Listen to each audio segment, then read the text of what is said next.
guys, welcome back to another video of Let's Get Dressed. So శ్రీకు బర్త్డేకి నేను ఒక dress వేసుకొని వీడియో పెట్టాను. ఎన్ని డిఎమ్స్ వచ్చాయో నాకు చూపిమని.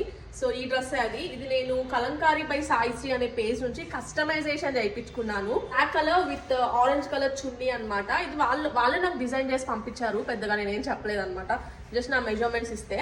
So guys, this is the beautiful dress. చాలా బాగుంది కదా. నాకు ఎందుకో బుట్ట హ్యాండ్స్ అంటే చాలా ఇష్టం గాయస్, అందుకే నేను ప్రతి డ్రెస్కి ఇది పెట్టించుకుంటాను. సో నెక్ దగ్గర ఇట్లా డీటెయిల్గా వర్క్ చేశారు. So this is the chunni. Colour combination బాగా సెట్ అయింది అనమాట. బ్లాక్కి ఇట్లా ఇది ఆరెంజ్ ఇంకా పింక్ షేడ్ వచ్చింది. మీకు కెమెరా ఎలా కనిపిస్తుందో తెలియదు కానీ ఇదైతే ఆరెంజ్ ఇంకా పింక్ షేడ్, మొత్తం ఇట్లా వర్క్ వచ్చింది, ఎంబ్రాయిడరీ వర్క్. రింగ్స్ పెట్టుకుంటున్నాను. So guys, this is my final look.